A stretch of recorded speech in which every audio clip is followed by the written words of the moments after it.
இந்த மாதிரி வந்து டெலிகிராம்னு ஒரு சோஷியல் மீடியா ஆப்புங்க சார். அதில் வந்து கஷ்டப்படுறீங்களா, ஓகே நீங்கள் வந்து இந்த மாதிரி வந்து ஒரு கால் பாய் ஜாப் அப்படி ஒன்று இருக்குது. ஃபஸ்ட்டு 500 போட்டால் போதும், இந்த மாதிரி நீங்கள் போயிட்டு வாங்க. அந்த லொக்கேஷனுக்கு போனால் அவங்க வந்து நீங்கள் இங்கே வந்துட்டீங்க, ஓகே இன்னொரு 500 போடுங்க, நீங்கள் 500 போட்டிங்கன்னா உடனே நான் லொக்கேஷன் அனுப்பிச்சிடுறேன், நீங்கள் போயிடலாம் அப்படின்னு சொன்னாங்க சார். இதில் அதுக்கப்புறம் சரி ஓகே, அதுவும் வந்து இன்னொருத்தர்கிட்ட கடன் வாங்கி போட்டு விட்டேன். அதுக்கப்புறமா ஓகே ஆயிடுச்சு, அவங்க நம்பர் கொடுத்துட்டாங்க, நீங்கள் அவங்களுக்கு கால் பண்ணுங்கன்னு வேற ஒருத்தவங்க கான்ஃபரன்ஸ் போட்டாங்க சார். அந்த கான்ஃபரன்ஸ் போடுறப்ப ஓகே கான்ஃபரன்ஸ் போட்டேன், நீங்கள் இப்போ 1000 அமிச்சிங்கன்னா போயிடலாம். ஒரு ரொட்டி இந்த மாதிரி அமௌண்ட் அமிச்சு இப்போ ஒரு 11,000 வரைக்கும் ஆயிடுச்சு சார். குடும்ப வறுமை காரணமாக பகுதி நேர வேலை தேடி வந்த சென்னை ஆம்பத்தூர் அடுத்த அயப்பாக்கம் பகுதியைச் சேர்ந்த வாலிபருக்கு டெலிகிராம் ஆப் மூலம் கால்பாய் வேலை உள்ளது என கூறி ஒருவர் அறிமுகமாகி உள்ளார். பிறகு அந்த நபர் ஒரு மெசேஜை அனுப்பியுள்ளார்.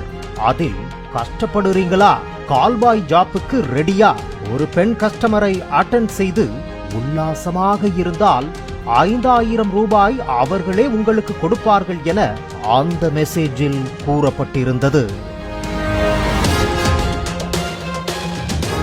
என்னது, கால்பாய் வேலையா, அதுவும் ஒரு பெண்ணிடம் உல்லாசமாக இருந்தால் 5,000 ரூபாய் சம்பளம் கிடைக்குமா? ஒரு நாளைக்கு எத்தனை பெண் கஸ்டமர்களை அணுகினால் எவ்வளவு ஆயிரங்கள் கிடைக்கும்? கரும்பு தின்ன கூலி, தினம் தினம் ஜாலி என அந்த இளைஞனின் மூளை கேஷ் கவுண்டிங் மெஷினாக மாறி பணத்தை செம்ம ஸ்பீடாக எண்ணி பார்க்க, அடடா மழடா அடமழடா, இந்த வேலை கிடைச்சா நம்ம காட்டுல பணமழடா என குதூகலத்தில் குத்தாட்டம் போட்டது அவரது மனசு. இந்த நிலையில்தான் அந்த கும்பலைச் சேர்ந்த நபர் ரெஜிஸ்ட்ரேஷன் செய்வதற்கு பணம் வேண்டும் என கூறி வாலிபரிடம் முதலில் 500 ரூபாய் ஜிபேவில் பெற்றுள்ளார். பின்பு ஒரு லொகேஷனுக்கு வர சொல்லி இருக்கிறார்.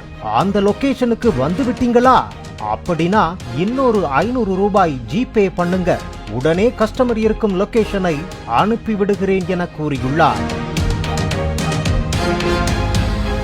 இன்னும் 500 ரூபாய் தானே, 5,000 ரூபாய் கிடைக்கப் போகிறது என யோசித்த இளைஞன் தனது நண்பனிடம் கடன் வாங்கி மீண்டும் அனுப்பி வைத்துள்ளார்.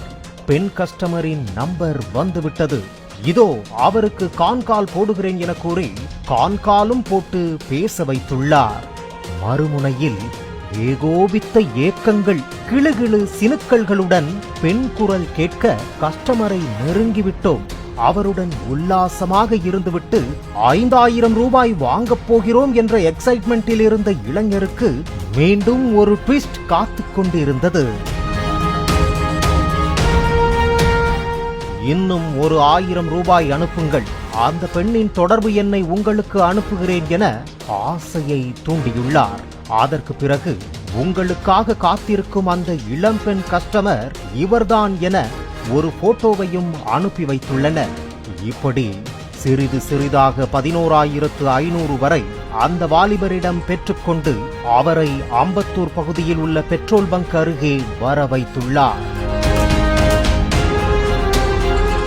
அங்கு காத்துக் கொண்டிருந்த பொழுது நீங்கள் அந்த வீட்டிற்கு சென்று உல்லாசமாக இருந்துவிட்டு பணத்தை கஸ்டமரிடம் இருந்து வாங்கிக் கொள்ளுங்கள் என கூறியுள்ளார்.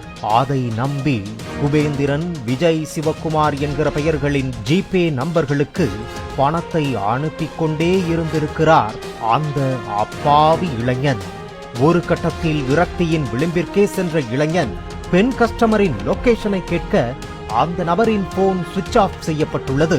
பிறகுதான் ஒரு கட்டத்தில் தான் விபூதி அடிக்கப்பட்டு விட்டோம் என்பதை உணர்ந்த அந்த இளைஞன் ஆவடி காவல் ஆணையரகத்தில் உள்ள சைபர் கிரைம் போலீசாரிடம் புகார் தெரிவித்துள்ளதாக கூறப்படுகிறது. ஹலோ சார், இந்த மாதிரி நான் வந்து பிரவீன்குமார் ஐயப்பாக்கத்துல இருந்து பேச சொல்றேங்க சார்.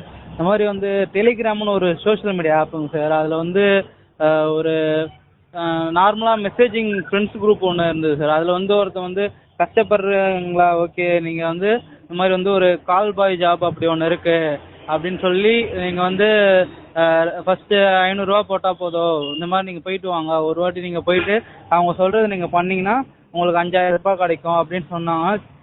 நான் ரொம்ப கஷ்டப்படுற ஃபேமிலின்றதுனால சரி 500 ரூபாய் அப்படி போட்டேன். ஃபர்ஸ்ட் வாட்டி இப்போ ஒரு லொகேஷனுக்கு வர சொன்னாங்க சார். அந்த லொகேஷனுக்கு போனா அவங்க வந்து நீங்க இங்க வந்துட்டீங்க, ஓகே இன்னொரு 500 ரூபா போடுங்க, நீங்க 500 ரூபா போட்டீங்கன்னா உடனே நான் லொகேஷன் அனுப்பிச்சிடுறேன், நீங்க போயிடலாம் அப்படி சொன்னாங்க சார். இதுல அதுக்கப்புறம் சரி ஓகே அதுவும் வந்து இன்னொருத்தர்கிட்ட கடன் வாங்கி போட்டு விட்டேன். அதுக்கப்புறமா ஓகே ஓகே ஆயிடுச்சு, அவங்க நம்பர் கொடுத்துட்டாங்க, நீங்க அவங்களுக்கு கால் பண்ணுங்கன்னு வேற ஒருத்தவங்க கான்ஃபரன்ஸ் போட்டாங்க சார். அந்த கான்ஃபரன்ஸ் போடுறப்ப ஓகே கான்ஃபரன்ஸ் போட்டேன், நீங்க இப்போ 1000 ரூபாய் அமிச்சிங்கன்னா இப்போ போயிடலாம்.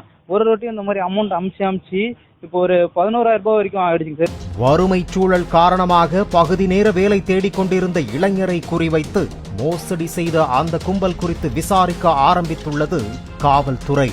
அதே நேரத்தில் இது போன்று உழைக்காமல் எப்படி சம்பாதிக்கலாம் என யோசித்தால் இப்படிப்பட்ட மோசடிகளில் சிக்க வேண்டியிருக்கும்.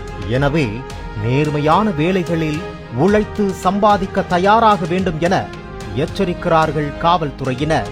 பாலிமர் செய்திகளுக்காக சென்னை செய்தியாளர் கதிரவன்.